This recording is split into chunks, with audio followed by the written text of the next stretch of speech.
Welcome, Praise Team, to the new face of our video training posts.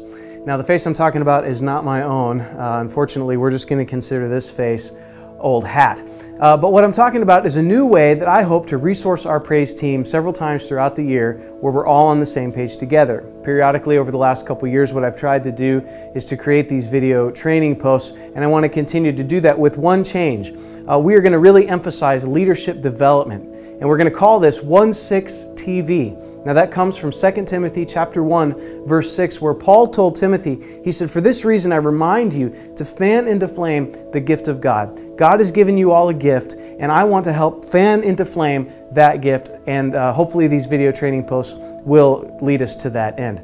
Each time I plan a worship service, I try to make sure that there are 4 things in that service. And one of those things is that we would maintain a spirit of celebration. That means that at some point, there would be this sense of rejoicing in our worship. And you know what this is like, especially if you serve on the platform, because if you do, then you know how important it is to serve with energy and enthusiasm, because if you look out and you see a face full of zombies, there's a good chance that maybe you are one of them and you don't realize it. But even if you serve behind the scenes, it's important for you to serve with energy and enthusiasm as well, because you help to amplify that message of celebration. And because this core value is so important to us here at Northside, it's very important that every time we come to serve, we come with a spirit that is awake and alert. And since spring is upon us now, I thought I would take this time to say it's time to wake up. It's time to come into a spring season in your ministry to where we can serve with alertness and awakeness, a readiness about our ministry. And so that's what we're going to talk about in this post. The question is, what is it that makes you feel most alive? If you struggle to answer this question, just consider what you would choose to do if you just had free time. What's the first thing that pops into your head? What would you rather do in your free time? And that is often what helps us to feel alive. Too often, we don't know what this feels like because we just keep going through the motions. We go at such a fast pace. And many times we miss the presence of God, even in small things, because we're just moving too fast. Maybe you remember Jacob when he was on his way to Haran, and he slept one night, slept on a rock, had a dream about angels descending and ascending on this ladder. And then when he woke up, he said this, "Surely the Lord is in this place, and I did not know it." And he was afraid and said, "How awesome is this place? This is none other than the house of God, and this is the gate of heaven." You see, when we serve and we worship to facilitate a spirit of celebration, we need to be alert. We need to be awake that God is in this place, His presence is here, and that changes everything.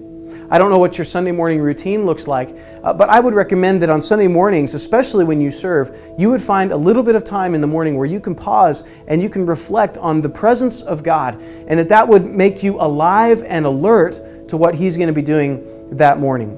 Psalm 57 verse 8 says this, "Awake my whole being, awake harp and lyre, I will awaken the dawn." May we approach our ministry not just by going through the motions, but by being awake and alive to God.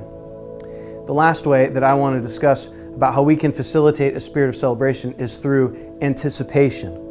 Anticipation. This means that we approach our ministry as if God is really going to do something exciting. Allow me to be transparent for a second. There are some Sundays where I look at the order sheet, the one that I put together, and I wonder, how in the world is God going to do anything amazing with these plans? Because the songs are simple, the order and flow look like they may have been taken out of a cookie cutter, it just seems so predictable. And yet it is in those Sundays when God just seems to do something amazing and reveal His power. And so I'm reminded to anticipate that power. So how can you serve with a greater level of anticipation from week to week? Now that question may take you a little while to answer, but I think it's especially good to think about. And I believe that the answer to that question lies in one succinct word, and I want to see if you can catch it from these passages that I'm going to read here. Deuteronomy 4:29 says, "But from there you will seek the Lord your God, and you will find Him, if you search after Him with all your heart and with all your soul." 1 Chronicles 16:9-11 says, "Sing to Him, sing praises to Him, tell of all His wondrous works. Glory in His holy name. Let the hearts of those who seek the Lord rejoice.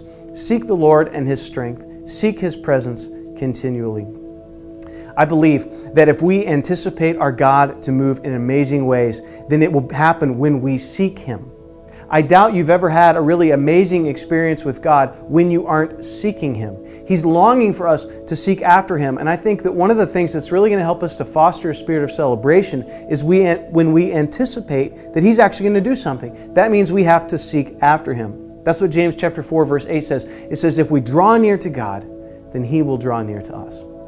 So I want to encourage you as you move forward from this post that we be a team that is alert and awake and anticipating something when we serve.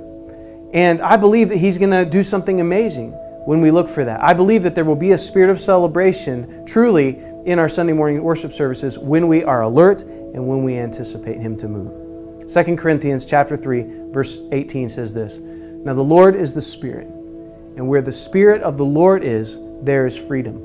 May we long for His presence. May we anticipate His power as we serve in ministry. So please answer the questions below, and I will see you in the next video. Thanks for serving, and thanks for watching 1-6 TV.